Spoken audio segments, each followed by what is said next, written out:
ये 650 engine royal Enfield में सबसे परफेक्ट इंजन है। ये चीज सेफ नहीं होती ना किसी और के हाथ पे देना, और वही अगर GT होती तो मुझे उसका 3-4 बार और एक्स्ट्रा करना पड़ता। ये मैंने 110 कर दिया तो थोड़ा सा मोटापा बढ़ गया टायर का। तो हंटर का जो इसका स्टॉक हैंडल आता है ना, उसमें बहुत ज्यादा प्रॉब्लम थी, लेकिन आगे वाले चेंज नहीं हुए और आगे वाले सबसे ज्यादा यूज होते हैं और लॉन्ग टर्म पे सॉफ्ट हो जाता है। इतना भी सॉफ्ट नहीं कि आपका स्ट्रक्चर वो इजीली ग्रैब कर लेता है, तो काफी अच्छी चीज है। तो ये अब वो ज्यादा से ज्यादा कुछ 5 से 6 मीटर का स्ट्रेच होगा, वो पानी थोड़ा मतलब ऐसे डीप डाउन था ना, तो हम उसके अंदर चले गए थे। सो हेलो एवरीवन, आज मैं आपको बताऊंगा मेरी गाड़ी के 10,000 प्लस किलोमीटर हो चुके हैं। तो 10,000 जो प्लस किलोमीटर के हिसाब से मैं आपको अपना ओनरशिप रिव्यू बताऊंगा कि इस गाड़ी के साथ मेरे को क्या अच्छा लगा और क्या बुरा लगा। पहली चीज है प्रोज एंड कॉन्स के ऊपर मैं बात करूंगा, लेकिन ऐसा नहीं है कि पहले प्रोज बोल रहा हूँ बाद में कॉन्स बोल रहा हूँ। जब जो लगेगा, जैसे कि मैंने सीट के ऊपर बात करी तो प्रोज और कॉन्स मैंने दोनों एक साथ बताऊंगा। हर चीज पूरी एक साथ बताएंगे, ऐसा नहीं कि पहले प्रोज और बाद में कॉन्स। पहले सारी चीजें एक के बाद एक हम साथ में डिस्कस करते रहेंगे। तो सबसे पहली चीज़ है कि मेरी गाड़ी के 10,000 किलोमीटर्स कंप्लीट हो चुके हैं।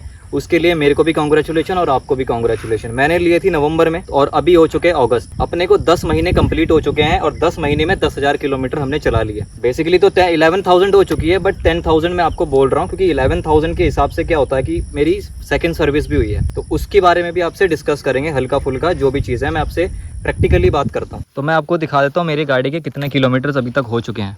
11,248 किलोमीटर इतनी अपनी गाड़ी चल चुकी है अभी तक के लिए, ठीक है। तो 11,000 के हिसाब से मेरी गाड़ी में अभी तक क्या क्या प्रॉब्लम वो मैं आपको पहले बताता हूँ। तो पहली चीज़ें हैं कि अपने मीटर से स्टार्ट करते हैं। तो भाई मीटर मेरे को कोई प्रॉब्लम नहीं आई, एक ही प्रॉब्लम आई थी जो मीटर की, मतलब इसमें जो मीटर था ना, इस मीटर में कोई प्रॉब्लम नहीं थी, लेकिन प्रॉब्लम थी आपके मीटर के वायर में। पहले आप वायर देख रहे हो, यहाँ से ऑप्शन दे रखा है वायर का अंदर जाने का, ये वायर अंदर से जाती, लेकिन पहले जो गाड़ी से आई थी, स्टॉक जो आई थी, उस वाले में क्या हो रहा था, इस वाले एरिया से वो कट गई थी, बिल्कुल ही अलग हो गई थी। क्यों हो गई थी? क्योंकि गाड़ी के सस्पेंशन जब दबते हैं ना, ऐसे इधर को जैसे ऐसे ऐसे दब रहे होते हैं, तब क्या होता है, बहुत ज्यादा दबते हैं, तो यहाँ से उसका प्रेशर मिलता है ना, बहुत ज्यादा प्रेशर होता है यहाँ पे, ऐसे ऊपर नीचे होते होते तो वहां से कट गया और बहुत ज्यादा वो था, ऐसे पूरा टाइट था इधर से, तो इधर से कट गया वो। फिर मैंने जब उधर जाके बताया था कि भाई ऐसी ऐसी प्रॉब्लम है, अब क्या करना चाहिए, तो उनके पास कोई सॉल्यूशन तो था नहीं, क्योंकि यार जैसे कंपनी में आता है ऐसे ही वायर आएगी। फिर मैंने उधर जाके हम लोगों ने क्या किया कि पहली चीज़ है कि यहाँ से तो हम लोग कुछ करने की सोच रहे थे, तो उन्होंने बोला यहाँ से तो करना है, यहाँ से करना जरूरी है क्योंकि टायर पे जा सकता है और टायर पे जाएगा तो बहुत ज़्यादा प्रॉब्लम हो सकती है। फिर मेरा ध्यान गया इस पर, तो फिर हमने बोला कि भाई यहाँ से बाहर निकाल दो, कोई दिक्कत नहीं होगी, कि यहाँ पे कहीं कहीं लगने वाला का कोई मतलब ही नहीं होता है, फ्री हो जाएगा यहाँ से तो कटेगा नहीं। तो उसके बाद से मेरे को वो प्रॉब्लम हुई थी कम से कम 5 से 6,000 किलोमीटर के अंदर, और उसके बाद अभी डबल से भी 0.1% और एक्स्ट्रा हो चुका है। तो अभी तक मेरे को इस वायर में कोई प्रॉब्लम नहीं हुई। वायर वाला इशू की वीडियोस है, आप जाके देख सकते हो उसमें। तो ये वाला वो वायर था, इस वायर के साथ प्रॉब्लम आई थी। मीटर में अभी तक कोई प्रॉब्लम नहीं है मेरे को, मीटर अभी सब परफेक्ट चल रहा है। वही RPM वाले का खत्म हो गया था ना, इस चक्कर में ऐसी प्रॉब्लम आ रही थी, बाकी तो अभी तक ठीक ही है।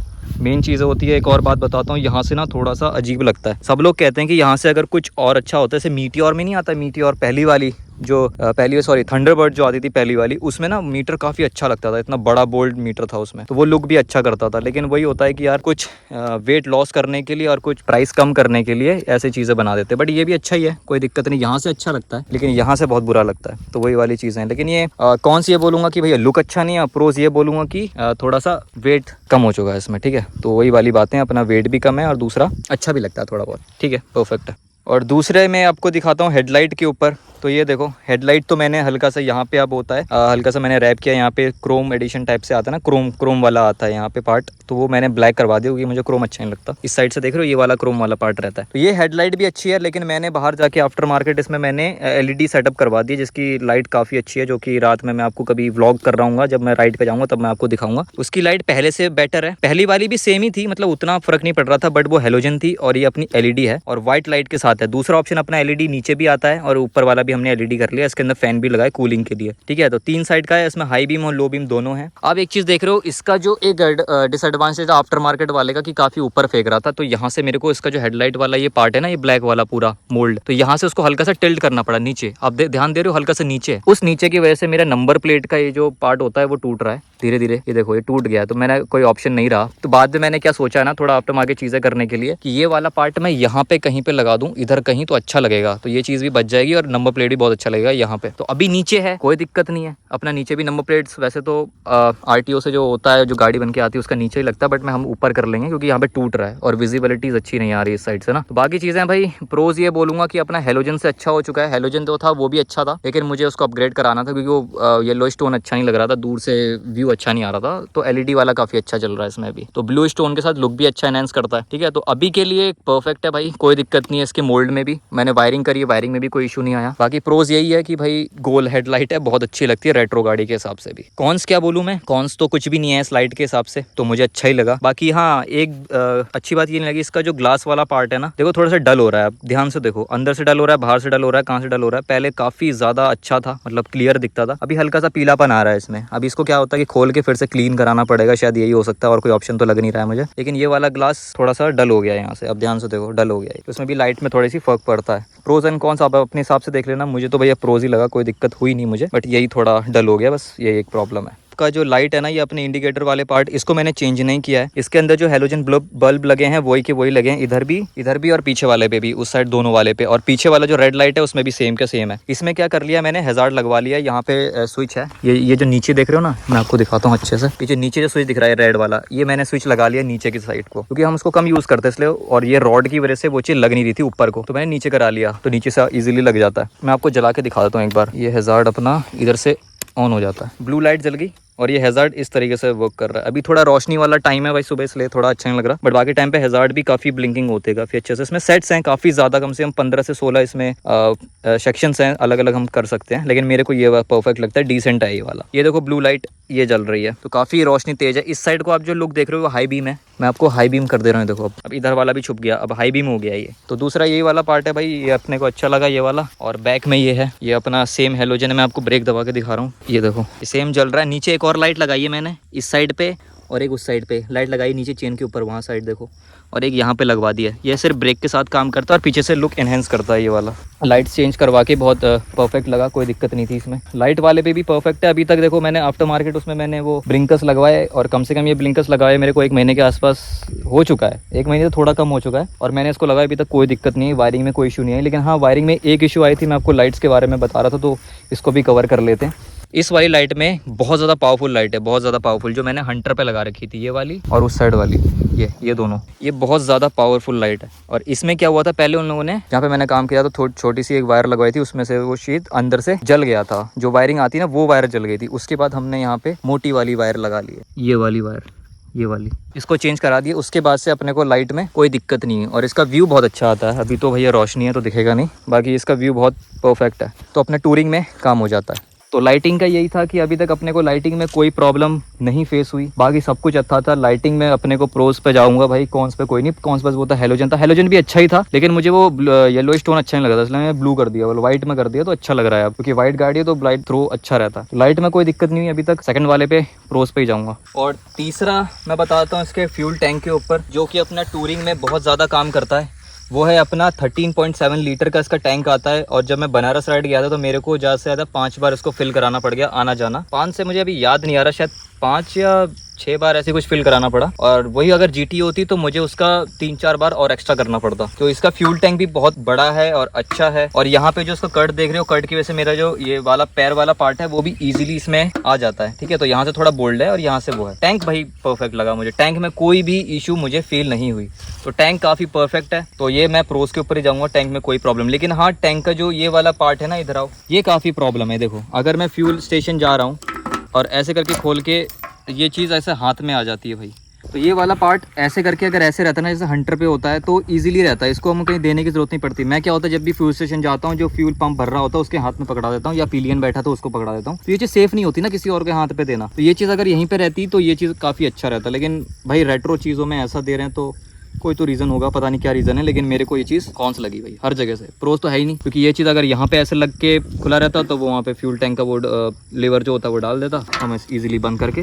काम चल जाता। लेकिन ये चीज़ हाथ में आ जाती है, तो ये चीज़ मुझे बिल्कुल भी अच्छी नहीं लगी। तो ये कौन सा मैं आपको बताता हूँ, जैसे ब्रेक लीवर है, मेरे 11,000 किलोमीटर मैंने अपनी गाड़ी चला ली, तो 11,000 में ब्रेक पैड अभी भी ख़त्म नहीं हुए। मैंने जब मैं सर्विस करा था सेकंड, तो उसमें बताया था मुझे कि ये अभी कम से कम मेरे 2,500 से 3,000 किलोमीटर चल जाएंगे, डिपेंड्स ऑन मी कि अगर मैं कैसा यूज़ कर रहा हूँ। मैं ब्रेक बहुत ज़्यादा यूज़ करता हूँ, उसके बाद भी जल्दी ख़त्म नहीं है, क्योंकि इसमें जो ब्रेक आते हैं ना, अपने इंटरसेप्टर GT या मीटियोर 650, जितने भी 650 के इंजन आते हैं, उसमें जो ब्रेक पैड आते हैं काफ़ी प्रीमियम होते हैं। इसके फ्रंट ब्रेक पैड जो आते हैं वो आते हैं 2,400 के, और जो रेयर होते होते हैं वो आते हैं 2800 के। तो भाई देख रहे हो, और वही 350 के जो आते हैं वो आते हैं 250 रुपीज़ के। तो कहाँ पे 250 रुपीज़ और कहाँ पे 2800 रुपीज़, तो बहुत बड़ा डिफरेंस है। इतने भारी इंजन को रोकने के लिए भी भाई कुछ चीज़ें यूज़ होती है, तो वो चीज़ें और काफ़ी लॉन्ग टर्म के लिए यूज़ हो रही है। भाई आगे हो या पीछे हो, मेरा अभी तक कोई प्रॉब्लम क्रिएट नहीं हुई। पीछे वाले ब्रेक पैड मेरे चेंज हुए हैं लेकिन आगे वाले चेंज नहीं हुए हैं, और आगे वाले सबसे ज़्यादा यूज़ होते हैं। पीछे वाले इसलिए घिसे होंगे ना, उसका रीज़न ये होता है, आओ पहले तो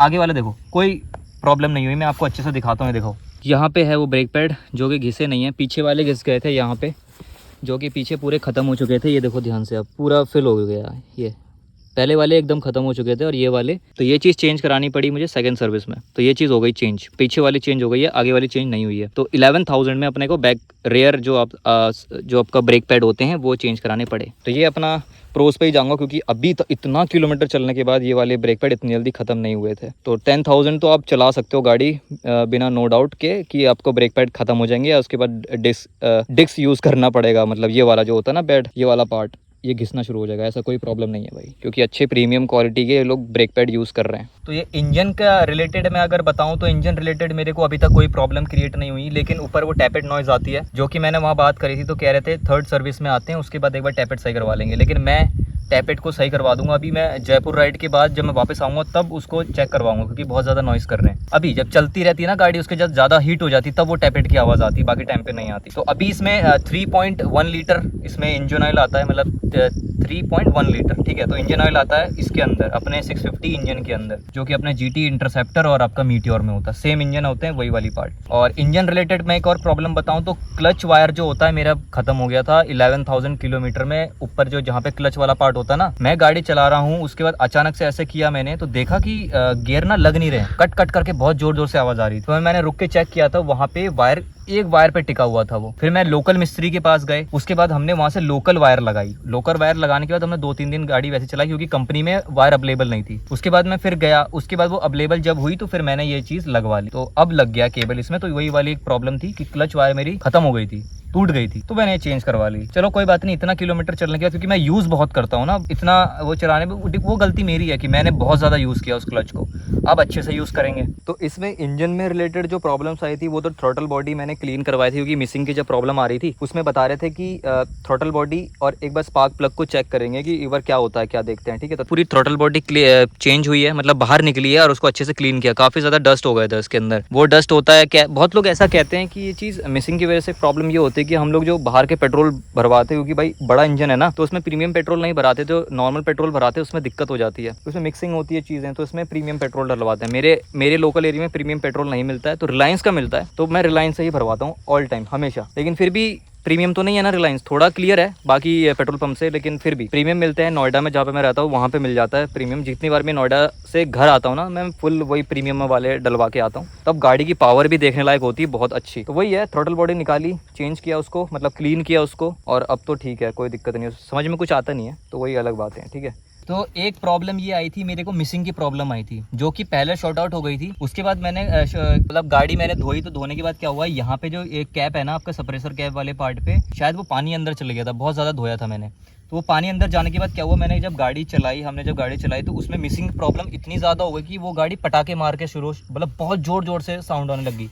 अब ये वाला पार्ट देख रहे हो, ये कन्वर्टर वाला पार्ट देखो किस तरीके से रंग बदल दिया इसने। और वो यहाँ पे साइलेंसर के पास देखो, ये वाला पार्ट मिसिंग की वजह से ये प्रॉब्लम आई थी। बहुत जोर से आग फेंक रहा था, बहुत जोर जोर से आग फेंक रहा था, ऐसा कि मेरी हालत खराब हो गई थी। ये क्या हो गया, एक साइड से इंजन रुक गया। फिर जब मैं कंपनी ले गया तो कंपनी वाले ने बोला अगर ये 650 नहीं होता, 350 होता तो गाड़ी आगे बढ़ती नहीं। जैसे आप कहते हैं ना जेट प्लेन जैसे चलते हैं, प्लेन चलते हैं, एक इंजन खराब हो जाता है तो दूसरा इंजन चल मतलब वहाँ तक लैंडिंग करवा देता है। तो यही वही वाली बात थी। दूसरा इंजन काम कर रहा था, उसका पिस्टन दूसरा, और जो पिस्टन में मिसिंग आई थी वो रुक गया था। वो बहुत जोर जोर से पानी की वजह से वो चीज़ प्रॉब्लम हो गई थी। उसके बाद हमने ये चीज़ निकाली और उसके अंदर हवा फेंकी, उसके बाद वो ठीक हो गया। तो ये भी प्रॉब्लम मेरी थी। तो ये भी कहीं प्रोज के ऊपर ही जाएगा कि कौन सी ये होगा कि वो गलती मेरी थी, और प्रोज ये होगा कि इसमें कंपनी की कोई प्रॉब्लम नहीं थी। ये अच्छा इंजन बनाया, बट मेंटेन नहीं कर पा रहे थे उस टाइम, क्योंकि पानी डालने के बाद वो पानी अंदर गया। थोड़े टाइम गाड़ी को सूखने देना चाहिए था, ब्लोअर मारना चाहिए था, वो चीज़ हो नहीं पाई। तो इंजन रिलेटेड कोई प्रॉब्लम नहीं है, ये तो मेरी गलती थी। बाकी कंपनी फिटेड कोई प्रॉब्लम नहीं आई अभी तक। इसको भी मैंने चेन पॉकेट में कोई दिक्कत नहीं है अभी तक। चेन वेन सब लूब हमारा टाइम से टाइम लूब होता रहता है, कोई दिक्कत नहीं थी उसमें। इंजन रिलेटेड कोई प्रॉब्लम नहीं है। तो ये रेडिएटर में भी कोई प्रॉब्लम नहीं आई अभी तक के लिए, क्योंकि मैंने बहुत वीडियोज़ में देखा रेडिएटर लीक करना शुरू कर देता है इस जगह से। तो मेरे को तो कोई प्रॉब्लम नहीं है अभी तक। यहाँ पे जो सेंसर होते हैं वो सेंसर भी अच्छे वर्क कर रहे हैं। हॉर्न का बताता हूँ, हॉर्न का भी थोड़ा दिक्कत हो रहा था पानी की वजह से, बट वो हॉर्न भी ठीक हो चुका है। तो इंजन रिलेटेड प्रॉब्लम्स तो कोई नहीं थी भाई। ये 650 इंजन रॉयल एनफील्ड में सबसे परफेक्ट इंजन है। कश्मीर से कन्याकुमारी तक इसने भाई सफ़र देखा है, तो इस इंजन को हम नो डाउट कुछ भी उल्टा नहीं बोल सकते कि भाई इंजन परफेक्ट है। जिसमें प्रॉब्लम आ रही है वो आप पर्सनल लोग मेंटेन नहीं कर पा रहे, वो बात अलग है। जैसे कि मैंने मेंटेन की वजह से मैंने वो चीज़ मेरी गलती थी कन्वर्टर के पास। बाकी ये तो इंजन से कोई प्रॉब्लम नहीं थी, तो मेरी गलती थी ना। बाकी इंजन आप अच्छे से रखोगे, टाइम टू टाइम सर्विस कराओगे तो बढ़िया चलेगी गाड़ी, कोई प्रॉब्लम नहीं है। चलो इंजन के लिए प्रोज है। तो हैंडल रिलेटेड प्रॉब्लम्स मैं आपको बताऊं तो प्रॉब्लम तो कोई नहीं लगी मेरे को, क्योंकि ये हंटर का हैंडल लगा हुआ है काफ़ी टाइम से। तो हंटर का जो इसका स्टॉक हैंडल आता है ना, उसमें बहुत ज़्यादा प्रॉब्लम थी।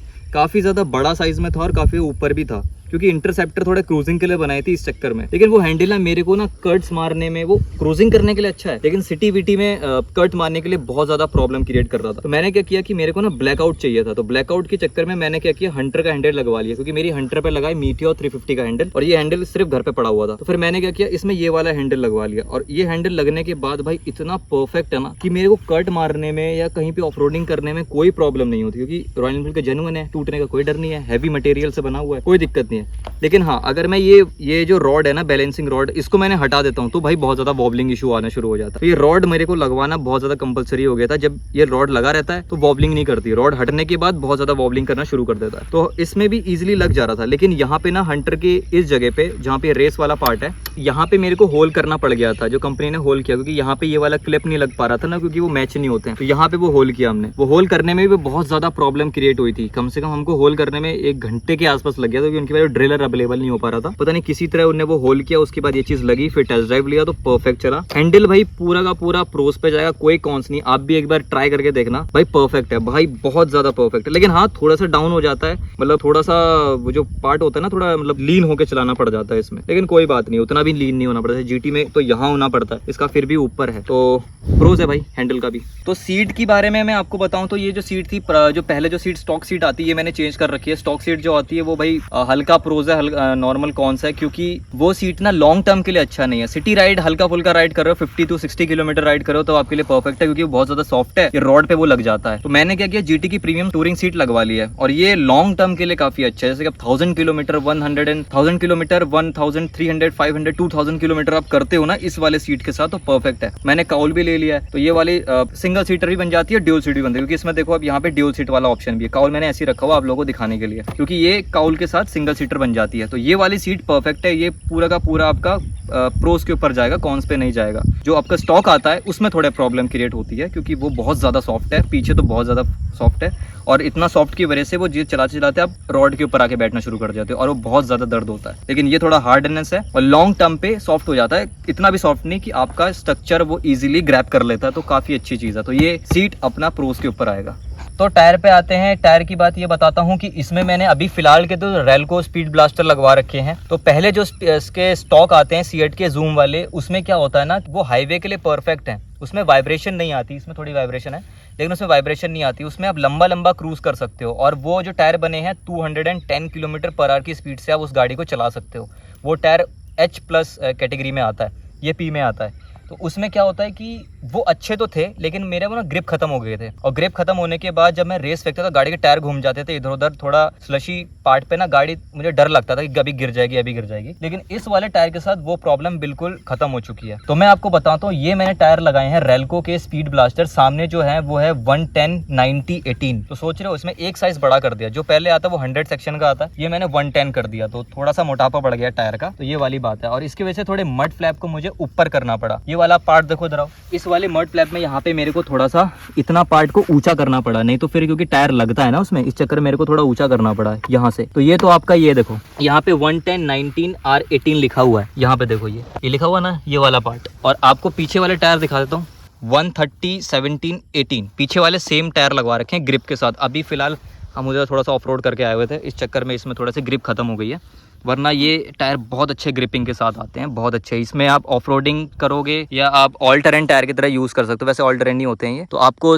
मिट्टी हो या पानी वाले एरिया पे हो, बिल्कुल अच्छी ग्रिप देते हैं, क्योंकि इसमें ग्रिपिंग पूरी अच्छे से बनी है। अभी मिट्टी है इस चक्कर में आपको दिख नहीं रहा है, बाकी बहुत खतरनाक दिखते हैं भाई। ये देखो लुक देखो, अभी तो समझ में नहीं आएगा आपको, बट पहले से बेटर है भाई। टायर पहले वाले टायर भी अच्छे थे, लेकिन वो सिर्फ हाईवे के लिए बढ़िया थे, ऐसे ऑफ रोडिंग, क्योंकि मैं सारे टेरेन में चलाने के लिए होता है भाई। हम लोग थोड़ा गाँव में रहने वाले बंदे हैं, तो उसमें क्या होता है कि बरसात होती है तो रोड खराब हो जाती है, तो हम लोग ये वाला टायर बहुत परफेक्ट है। हाईवे के लिए भी बढ़िया है, क्योंकि मैंने इसमें बहुत ज्यादा लोगों ने रेल को ही लगाते हैं, क्योंकि बाकी कंपनी बहुत ज्यादा महंगी चले जाते। पेरेली मेरा फेवरेट है, पर्सनल फेवरेट पेरेली है, लेकिन वो बहुत ज्यादा महंगे चले जाते हैं। इंपोर्ट होके आते हैं ना, तो इंपोर्ट ड्यूटी टैक्स वगैरह वो सब लग जाते हैं। तो अभी फिलहाल तो रेल को मजे ले रहा है भाई 650 में, अपने इंटरसेप्टर और जीटी में तो रेल को ही मजे ले रहा है। तो भाई कोई बात नहीं, अपने रेल को ही लगा लिया, और रेल को बहुत अच्छा काम कर रहे हैं अभी तक के लिए। मैंने इसमें कम से कम 1500 किलोमीटर इसके साथ चला लिया। अभी लॉन्ग टर्म रिव्यू तो आप जब हमने जयपुर जाएंगे तब बताएंगे। अभी के लिए परफेक्ट है भाई, प्रोज पे जाएगा। और जो पहले वाले थे वो प्रोज एंड कॉन्स, क्योंकि मेरे हिसाब से नहीं थे, वो आपके हिसाब से होंगे कि आप अगर हाईवे चलते हो तो आपके लिए प्रोज है, मेरे लिए भी प्रोज है, क्योंकि मैं हाईवे पे ज़्यादा चलता हूँ। बट मैं गांव एरिया में रहता हूँ, तो थोड़ा स्लशी जैसे अभी खड़े हैं जिस एरिया में, ये टायर बहुत परफेक्टली निकल आते हैं। तो इसमें जो स्टॉक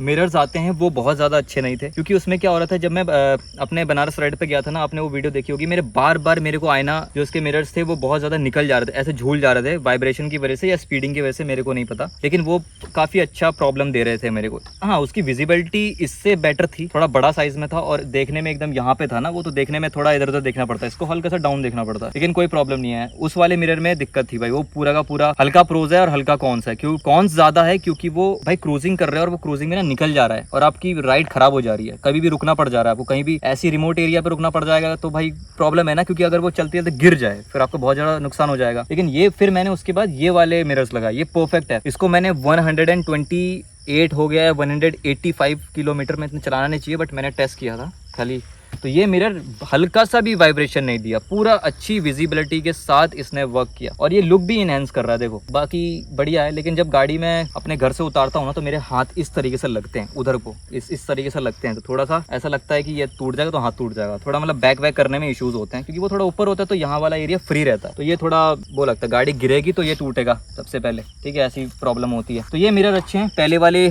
कॉन्स पे जाएंगे, ये वाले प्रोज पे जाएंगे, ये वाले लगाओ, सबसे परफेक्ट है भाई, सबसे परफेक्ट। बारन मिरर्स कहते हैं इसे, और इसका विजिबिलिटी भी अच्छी है, थोड़ा छोटा साइज में होता है, लेकिन आप सेट कर सकते हो। देखो ऐसे घुमा लोगे, ऐसे घुमा लोगे, सेट हो जाएंगे अच्छे से, देखो बढ़िया सेट रहता है, कोई दिक्कत। थोड़ा हार्डनेस रहता है ना, तो थोड़ा आपको गाड़ी रोक के आपको कोई चीज़ करनी पड़ेगी। तो भाई ये वाले मिरर्स भी काफ़ी ज़्यादा परफेक्ट लगे मुझे, कि ये रॉयल एनफील्ड के जेन्युइन है। अब कैसे जेन्युइन है वो मैं आपको दिखाता हूँ। तो ये देखो इस जगह पे रॉयल एनफील्ड लिखा हुआ है, बाकी आफ्टर मार्केट में भी रॉयल एनफील्ड होता है, बट मैंने वहाँ से लिया, कंपनी से लिया, वो आप वीडियो आप देख सकते हो। तो ये वाला है पार्ट, इधर से देखो ऐसा लगता है ना काफ़ी ज़्यादा पतला है, टूट जाएगा, लेकिन भाई 185 किलोमीटर का इसने हवा को झेला है इस वाले मिरर ने। परफेक्ट मिरर है, लुक भी इनहेंस करता है। तो ये भी है प्रोज के ऊपर। तो शॉकर के ऊपर आता है, तो शॉकर भाई इसके परफेक्ट हैं। अपने 650 में जितने भी शॉकर्स आते हैं, जीटी और इंटरसेप्टर में परफेक्ट शॉकर आते हैं भाई, इतने ज्यादा अच्छे हैं ना, इतने कंफर्टेबल है कि इसमें भाई कोई नो डाउट इसके बारे में कोई कुछ गलत बोलेगा ही नहीं। लोग बोलते हैं सॉफ्ट साइड है, बहुत ज्यादा सॉफ्ट है, मेरे को पर्सनली बहुत अच्छा लगता है। मैं प्रोज पे जाऊंगा, आगे हो या पीछे हो, दोनों एकदम परफेक्ट है, इसको चेंज कराने की कोई जरूरत नहीं है। लेकिन हाँ, टाइम टू टाइम सर्विस कराओगे, इसमें फ्लूइड भरवाओगे आगे पीछे दोनों, तो अच्छे चलेंगे। मैंने अभी तक चेंज कराने की कोई जरूरत नहीं पड़ी, अभी 5000 के बाद चेंज होंगे इसके फ्लूइड, इसके भी चेंज होंगे, उसके भी चेंज होंगे, और अभी तक तो भाई परफेक्ट है, इसमें कोई दिक्कत नहीं होती, ना वाइब्रेशन है ना कुछ। भाई इतना परफेक्ट है ना कि अगर कहीं पॉटहोल्स आता है ना तो इजीली ग्रैब कर लेता है, ऐसा नहीं झटका मारा बहुत जोर, ऐसा नहीं है। हाईवे पे बहुत अच्छा काम करता है। तो सामने वाले के शॉकर्स भी बहुत परफेक्ट हैं, यहाँ से अभी तक कोई गंदा नहीं हुआ है, देखो एकदम क्लीन है। इस पे एक कैप आती है, जो कैप हम लगवा देते हैं, तो 5000 किलोमीटर के बाद ये चीज़ चेंज हो जाएगी, तो ये कैप हम इस तरीके से लगा भी सकते। तो ये शॉकर अभी तक परफेक्ट है। इसमें ये रेडियम वाला पार्ट भी आता है कि गाड़ी अगर ऐसे खड़ी है तो दूसरे, तो आप सब जानते ही हो, नॉर्मल चीज़ें हैं। बाकी शॉकर ऊपर से लेके नीचे तक परफेक्ट है, काफ़ी ज़्यादा सॉफ्ट है, और मेरे को ऐसे ही शॉकर चाहिए होते हैं, और वो मेरे को मिल गया। परफेक्ट है भाई शॉकर, नो डाउट पूरा प्रोज के ऊपर जाएगा। तो चेन की बात करते हैं 11000 के हिसाब से, चेन में क्या दिक्कतें हैं? चेन में कोई दिक्कत नहीं है भाई। इसको बहुत लोगों ने कहा है कि कम से कम 10 to 15,000 किलोमीटर में चेन और चेन का जो प्रॉकेट होता है वो दोनों चेंज होने चाहिए। तो मेरे को तो अभी तक ऐसे कोई दिक्कत लगी नहीं है इसमें। एक बार कंपनी से बात की थी मैं, तो कंपनी कह रही कि अभी भी बहुत ज़्यादा चल जाएंगे, लेकिन मेरे हिसाब से वो लोग जानते हैं कि मैं राइड करता हूँ, तो उनने बोला था कि मेरे को कि अभी थोड़े टाइम के बाद इसको चेंज करवा लो, क्योंकि लॉन्ग अभी लंबे निकल गए और उसके बाद प्रॉब्लम हो जाएगी, तो बहुत जल्दी थोड़ी प्रॉब्लम हो सकती है मेरे को, और वहाँ पे हैंड टू हैंड मिलेगा नहीं, क्योंकि इसके पार्ट्स मिलने में 10 दिन के बाद आते हैं। तो मैंने बोला ठीक है ऑर्डर पर रख दो, जब अपने को लेना होगा तब ले लेंगे, कोई दिक्कत नहीं, अब रख लो। तो फिर ये वाला चेन में भी कोई दिक्कत नहीं, हम टाइम टू टाइम इसको प्रॉपर लूप हम करते रहते हैं, क्लीन करते रहते हैं, तो अभी चेन की उतनी कोई प्रॉब्लम हुई नहीं है। तो अभी तक तो चेन में कोई दिक्कत नहीं, बट टाइट वाइट होता ही रहता है। तो चेन भी भाई अभी तक का 11,000 में प्रोस के ऊपर जाएगा, कोई दिक्कत नहीं है। तो फ्रेमिंग के बारे में मैं बताऊं तो फ्रेमिंग इसमें अभी तक कोई इशू नहीं आया भाई। फ्रेमिंग अभी तक मैंने बहुत ज़्यादा ऑफरोडिंग भी करी है इसके साथ, अभी हम कुछ टाइम के बाद ऑफरोडिंग वीडियो भी निकालेंगे इसके साथ मड वाली।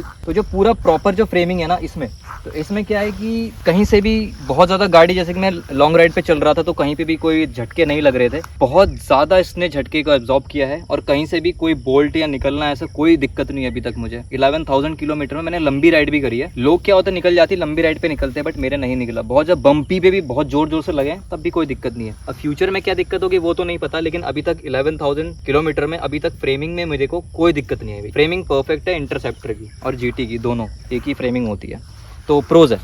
तो स्पोक्स व्हील के ऊपर मैं आता हूँ। तो स्पोक्स व्हील भाई मेरे को पूरा प्रोज पे जा रहा है, क्योंकि यहाँ पे क्या है कि दिक्कत है कि अगर इसमें कोई भी तीलियाँ स्पोक्स जितने भी हैं उसमें से एक भी अगर डिसमेंटल होता है ना, तो हम इजीली उसको कहीं भी लोकल मिस्त्री के पास जाके उसको एडजस्ट करा सकते हैं कितने भी, और ये काफ़ी ज़्यादा सस्ता भी पड़ेगा। और एलॉय व्हील में क्या होता है, अगर वो टूटा, सोच रहे हो अगर स्पीड में एलॉय व्हील टूटते हैं तो कितना बुरा एक्सीडेंट हो सकता है, उसमें बहुत ज़्यादा प्रॉब्लम होगी। कंपनी में भी कंपनी फिटेड भी होते हैं, वो अच्छी बात है, लेकिन इसमें एक डिस्कम्फर्ट ये है कि भाई पंचर हो जाता है तो बहुत बड़ा सिरदर्दी हो जाती है पंचर में, सिर्फ अगर आपको पंचर बनाना नहीं आता है तो। एलॉय में तो आप जानते हो सीधे वो पंचर बन जाता है, कोई दिक्कत नहीं है, लेकिन वो एक बड़ी बात नहीं है। सेफ्टी सबसे ज्यादा मैटर करती है, सेफ्टी के हिसाब से ये बहुत ज्यादा परफेक्ट है। इसमें अगर कुछ भी टूटता है ना तो आपको सिग्नल मिलना शुरू होगा, वॉबलिंग शुरू हो जाएगी, तो आप गाड़ी रोक सकते हो साइड पे कि ये क्या दिक्कत है। और एलॉय व्हील पे एक बार टूटा तो पूरा ये वाला पार्ट पूरा नीचे आएगा और आप उछल के आगे चले जाओगे और बहुत बुरा एक्सीडेंट हो सकता है। तो मेरे को स्पोक्स व्हील बहुत अच्छा लगता है, और ये ऑफरोडिंग में काफी ज्यादा कैपेबल होते हैं, और जितनी भी बड़ी टूरिंग बाइक्स होती हैं उसमें स्पोक्स व्हील ही लगते हैं, उसमें एलॉय व्हील नहीं होते हैं। एलॉय व्हील होते हैं जैसे आपके स्पोर्ट्स बाइक्स वगैरह हो गया, ये नॉर्मल क्रूजिंग के लिए आपको वो चीज परफेक्ट है, लेकिन अगर आप लंबा क्रूज कर रहे हो, ऑफरोडिंग भी कर रहे हो, उसमें स्पोक्स बहुत ज्यादा कारगर होते हैं। तो वही बातें हैं, स्पोक्स मेरे को काफी अच्छे लगे और कंफर्ट राइड भी देते हैं, तो प्रोज है। गाड़ी की सबसे अच्छी बात जो मुझे लगी वाटर टेस्ट के हिसाब से, मैं यहाँ से कुछ टाइम पहले नेपाल साइड पे ऐसे ही नॉर्मली गया था, मतलब पूरा नेपाल नहीं गया था, उस रोड के आसपास गया था। तो वहाँ पे ना रेनी टाइम पे एक जगह एक रास्ते पे इतना पानी था ना कि बहुत गाड़ियां बाइक्स रुकी हुई थी जगह पे। तो मैंने क्या किया, मैं और अपना एक फ्रेंड था, हमने बोला चल भाई एक बार देखते हैं, जो होगा देखा जाएगा, गाड़ी को धकेल देंगे, क्योंकि इसका साइलेंसर देख रहे हो काफी ऊंचा है। तो हमने क्या किया कि अंदर जब गए तो मैं आपको बताता हूँ गाड़ी कहाँ तक डूबी थी। ये देख रहे हो ये वाला पार्ट, ये क्लच वाला पार्ट, इस क्लच के ये जो पार्ट है यहाँ तक, जब गाड़ी स्ट्रेट होती तो यहाँ तक पानी था।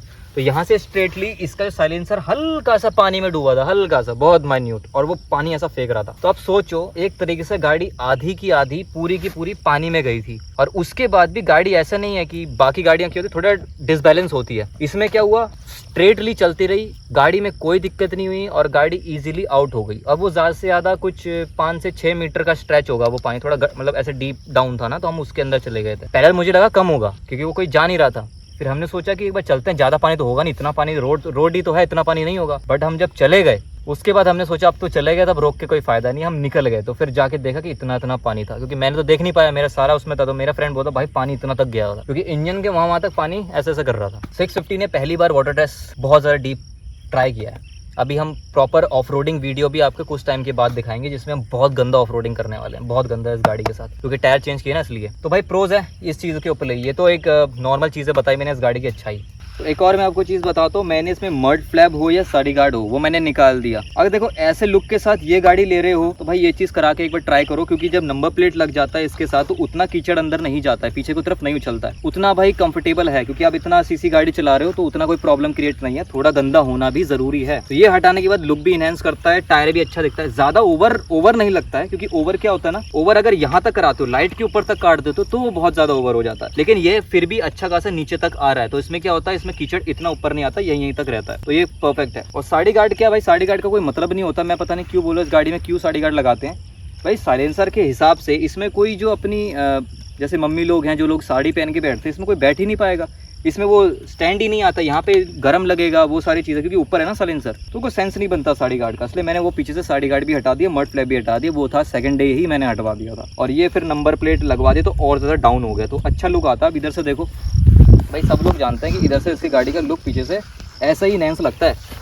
ये देखो ये वाला पार्ट थोड़ा बड़ा इंजन जैसा फील होता है, नीचे से फील होता है, फिर तभी तो एक एग्रेसिव लुक आता है इस गाड़ी के साथ। तो ये भी भाई ऐसा करवाओ, प्रोस के ऊपर जाओगे इतना ज़्यादा कीचड़ नहीं उछलता, हल्का फुल्का उछलता है, ज़्यादा नहीं उछलता, वो भी रेनी टाइम। बाकी हाईवे पे चल रहे हो कोई दिक्कत नहीं होती है। तो ठीक है भाई, ये वीडियो यहीं तक थी। मैं थोड़ा राइड से हम लोग आए हुए थे, उसके बाद हमने सोचा कि अभी थोड़ा इसके ऊपर वीडियो बनाते हैं प्रॉपर। कोई ये रैंडम वीडियो थी तो मैंने कोई स्क्रिप्ट नहीं कर, मैं सोच नहीं पाया टाइमिंग का, फिर कभी बना देंगे। तो जितना हमें समझ में आया उतना मैंने आपको बता दिया इस गाड़ी के बारे में, प्रोज ये हो या कौन सो, तो वो वाली चीज़ें थी। तो ठीक है, अगर आपको समझ में आएगा तो फिर भाई उसी से मिलते हैं इंस्टाग्राम या आपके इस पे कम्युनिटी टैब पे, सॉरी क्या बोल रहा हूँ मैं, आपके कमेंट सेक्शन पे। आप वहाँ पे आओ, बातें करते हैं वहाँ पे भी, इंस्टाग्राम में पर्सनली चीज़ें पूछते हैं इस गाड़ी के बारे में। तो ठीक है, थैंक यू फॉर वॉचिंग।